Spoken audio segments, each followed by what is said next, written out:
Consórcio Internacional de Jornalista Investigativo, composto por jornalistas inescrupulosos, agora querem atingir a espinha dorsal do governo Bolsonaro na área da economia.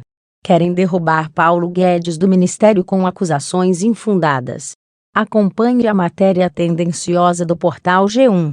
O Consórcio Internacional de Jornalistas Investigativos começou a divulgar hoje o resultado de uma investigação sobre contas e empresas offshore em paraísos fiscais que cobram pouco ou nenhum imposto e protegem o sigilo bancário do cliente.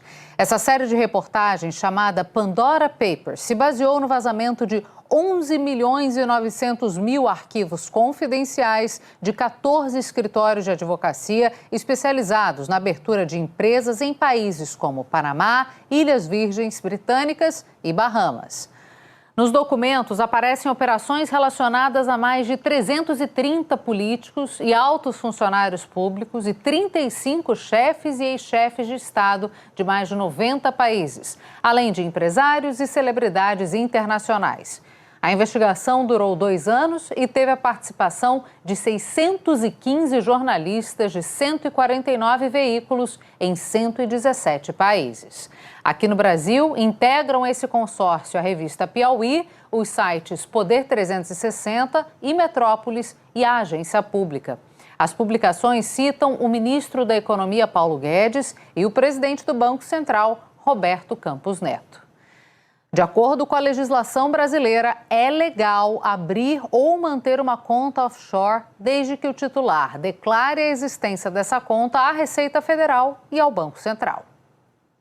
A investigação do consórcio cita o ministro da Economia, Paulo Guedes.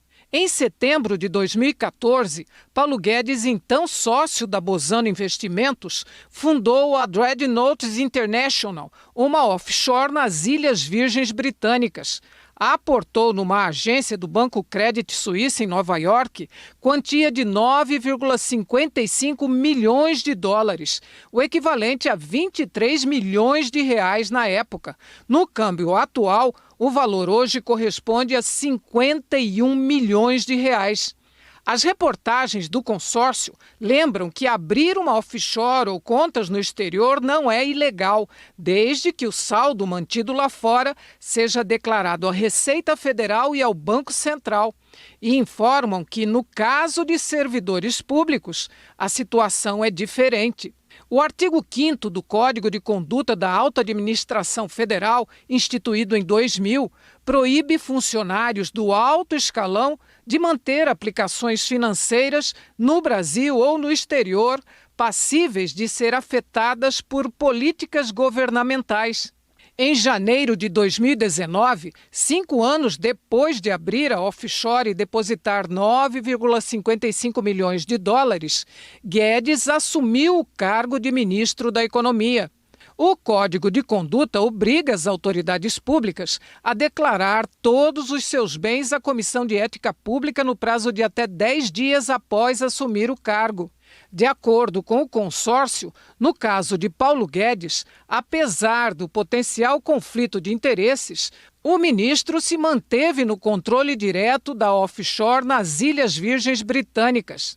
O ministro disse ao consórcio que informou à Comissão de Ética Pública sobre seus investimentos em contas no exterior assim que assumiu o ministério em janeiro de 2019. A Comissão de Ética, porém, só julgou o caso 2 anos e meio depois, em julho passado. Não viu nenhuma irregularidade, não fez nenhuma recomendação ao ministro e decidiu arquivar o caso. Em nota divulgada hoje pelo Ministério da Economia, a assessoria disse que toda a atuação privada do ministro Paulo Guedes, anterior à investidura no cargo de ministro, foi devidamente declarada à Receita Federal, Comissão de Ética Pública e aos demais órgãos competentes, o que inclui a sua participação societária na empresa mencionada. As informações foram prestadas no momento da posse, no início do governo, em 2019. Sua atuação sempre respeitou a legislação aplicável e se pautou pela ética e pela responsabilidade. e que, desde que assumiu o cargo de ministro da Economia, Paulo Guedes se desvinculou de toda a sua atuação no mercado privado nos termos exigidos pela Comissão de Ética Pública, respeitando integralmente a legislação. Já o presidente do Banco Central, Roberto Campos Neto, é citado como dono da Cora Assets Sociedade Anônima, uma offshore no Panamá.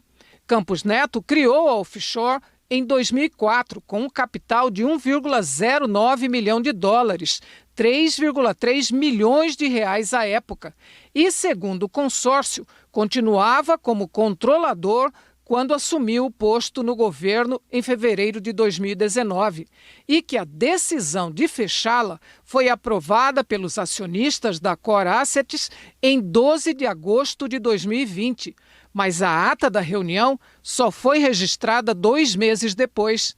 O consórcio informa também que, paralelamente, entre janeiro de 2007 e novembro de 2016, o executivo manteve outra offshore, a ROCN. Segundo o consórcio, o presidente do Banco Central mantém outras 2 offshores. Hoje, o presidente do Banco Central, Roberto Campos Neto, divulgou a seguinte nota: todo o meu patrimônio foi construído com rendimentos obtidos ao longo de 22 anos de trabalho no mercado financeiro, inclusive em funções executivas no exterior. As empresas foram constituídas há mais de 14 anos. A integralidade desse patrimônio no país e no exterior está declarada à Comissão de Ética Pública, à Receita Federal e ao Banco Central, com recolhimento de toda a tributação devida e a tempestiva observância de todas as regras legais e comandos éticos aplicáveis aos agentes públicos. Não houve nenhuma remessa de recursos às empresas após minha nomeação para a função pública. Desde então, por questões de compliance, não participo da gestão ou faço investimentos com recursos das empresas. Por exigência legal, todas essas informações foram prestadas também ao Senado Federal.